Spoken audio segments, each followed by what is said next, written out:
প্রথমে আপনার কাছে জানতে চাই যে এখন কি অবস্থায় আছে, যে দশম গ্রেড যে বাস্তবায়ন যে পজিশনটা কি অবস্থাতে আছে, ফাইলটা আসলে কিভাবে আছে বা কতদিনের মধ্যে হবে, এরকম কি জানাতে চান আমাদেরকে মুজিবুর ভাই?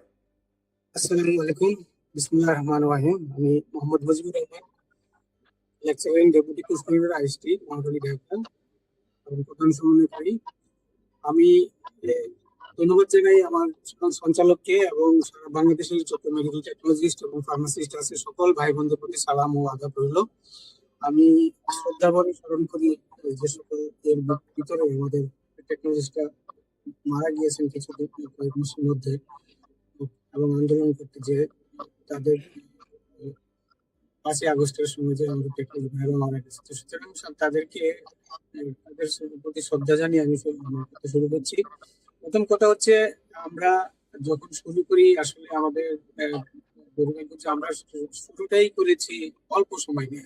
ওই সময়টা এমন একটা সময় ছিল যে সময়টা আমরাও দ্বিধাদ্বন্দ্বে ছিলাম যে এই পারবো কিনা। তারপর সাহস করে যখন নামলাম, নামার পরে তো আলহামদুলিল্লাহ আমাদের বাংলার ইতিহাসে মনে হয় এইরকম সবাই এত ভাবে স্বতঃস্ফূর্ত ভাবে রেডি ছিল আন্দোলনের জন্য, এবং সবাই যে সহযোগিতা করেছে, সবাই যে আন্দোলনে ঝাঁপিয়ে পড়েছে, আমি সবার প্রতি কৃতজ্ঞতা জানাই। কথা হচ্ছে, এত সুন্দর একটা আন্দোলন তাইলে কেন থেমে গেল? আমার মূল কারণ ছিল যে আমাদের যখন আমরা প্রায় শেষ প্রান্তে চলে আসছিলাম, তো তখন আমাদেরকে ঢাকা মিনিস্ট্রিতে ডাকানোর পরে আমাদের নেতৃবৃন্দ ওখানে গেলেন, গিয়ে বললেন যে আপনাদের একদম ভালো পর্যায়ে আছে, আমাদেরকে ফাইল ওয়ার্ক করার জন্য এই কয়েকটা দিন যদি সময় না দেন তাইলে আমরা আপনাদের ফাইলে করতে পারবো না। তারপর আপনারা যত আন্দোলনই করুন না কেন আমরা করতে পারবো না, কিন্তু আমাদের যদি সময় দেন তাইলে আমরা পজিটিভলি চিন্তা করব এবং আপনাদের জন্য মঙ্গল হবে।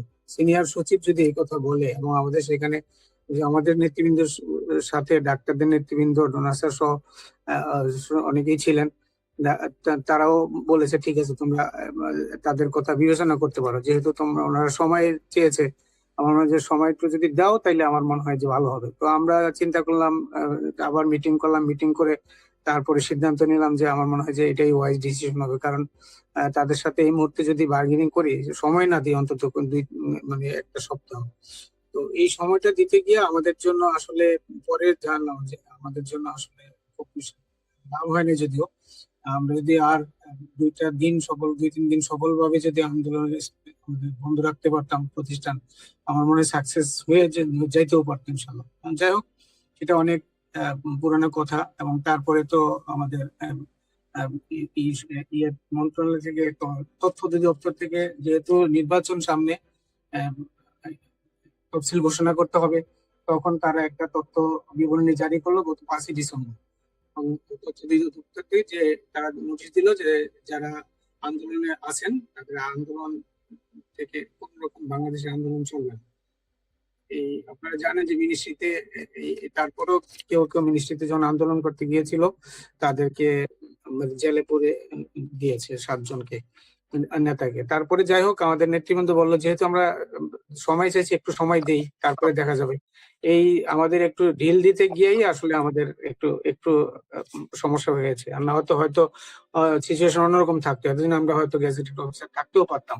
তো যাই হোক, সেটা পুরাতন কথা। এখন কথা হচ্ছে যে যেহেতু নতুন সরকার আসছে, এবং আপনারা জানেন যে আমাদের বর্তমান যে নেতৃবৃন্দ আছে, মাইনুদ্দিন মঞ্জু সহ আমাদের লিটন, তুষার, আমাদের আরেক বড় নেতা ইয়েতে আছে, ওদের করতে গেছে সম্ভবত। তো যাই হোক, সবগুলি নেতাই কিন্তু যোগ্য এবং সুন্দর।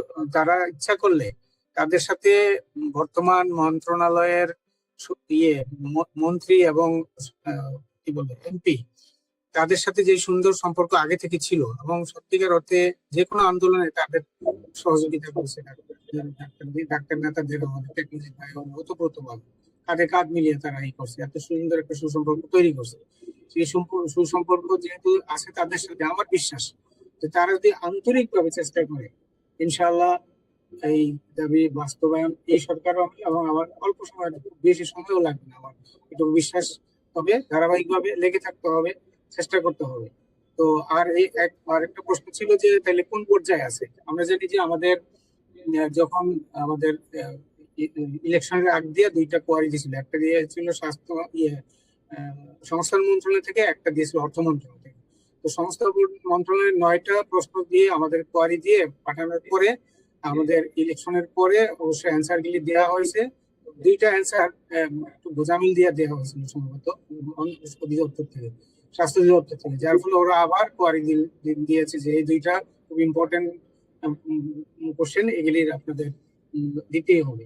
তার পরিপ্রেক্ষিতে আমাদের তারপর মঞ্জুর পদ, তারপরে আরেকটা চিঠি দিল যে মঞ্জুরকৃত পদ, পূরণকৃত পদ, শূন্য পদ কয়টা আছে সারা বাংলাদেশে, এগুলি চায় আর একটা চিঠি দিল। এই চিঠিটা এখনো চলমান। যে আপনারা জানেন যে বাংলাদেশের সকল আমাদের মেডিকেল টেকনোলজি ভাই যারা নেতৃত্বে আছে তারা সার্কুলেট করে দিয়েছে, আপনারা সবাই জানেন। এবং সবাইকে খুব দ্রুত যার যার জেলায় যে সব পোস্টগুলি খালি আছে, পূরণকৃত পদ কোনটা, খালি কয়টা, এবং এই পদগুলি চেয়ে যে চিঠি দিচ্ছে তার উত্তরটা খুব তাড়াতাড়ি দেওয়ার জন্য বলেছে। তো এখন সেটা যদি আমরা তাড়াতাড়ি দিতে পারি, ইনশাল্লাহ আমাদের কাজগুলি অনেক আগিয়ে যাবে। এবং আমাদের নেতৃবৃন্দ যারা আছে তাদের মন্ত্রণালয়ে বিভিন্ন মন্ত্রীদের, বিশেষ করে স্বাস্থ্য মন্ত্রণালয়, স্বাস্থ্য প্রতিমন্ত্রী এবং স্বাস্থ্য ক্যাবিনেট মিনিস্টার তার বাড়িতে গিয়েছে, ফুলের তোড়া দিয়েছে, একটা পরিবেশ তৈরি করছে। এখন একটু তো সময় দিতে হবে। এর ভিতরে শুরু হইলো আবার আমাদের আরেক বিপদ। আমাদের দেশে আপনারা জানেন হামের প্রাদুর্ভাবে প্রতিদিনই প্রায় শিশু মারা যাচ্ছে। এই অবস্থায় আসলে স্বাস্থ্যমন্ত্রী, স্বাস্থ্য সচিব থেকে শুরু করে তারা অত্যন্ত ব্যস্ত, তারা সময়ও দিতে পারতেছে না, এমন একটা অবস্থা। তো আমাদের আসলে কপালটাই খারাপ। আমাদের যখন দরকার হয় তখনই কোনো না কোনো ভাবে মানে টাইম কিলিং এর একটা সিচুয়েশন তৈরি হয়। তো যাই হোক, সব সব ভালো যা শেষ ভালো। আশা করি আমাদের এই নেতৃবৃন্দের হাত ধরেই ইনশাআল্লাহ দশমদের বাস্তবায়ন হবে। তবে এটা খুব বেশি দেরি, যদি আন্তরিকভাবে চেষ্টা করি আমরা সম্মিলিতভাবে, তো ইনশাআল্লাহ খুব বেশি দেরি হওয়ার কথা না, কারণ আমরা তো অনেক আগিয়ে আছি। এখন এই কাজগুলি আমিও আবেদন করবো আমার নেতৃবৃন্দকে যত দ্রুত সম্ভব কোয়ারির অ্যান্সারটা যাতে পাঠানো যায়, এবং তাইলে ইনশাআল্লাহ আমরা কামিয়াব হওয়ার প্রায় অগ্রগামী অবস্থায় রয়ে গেলাম।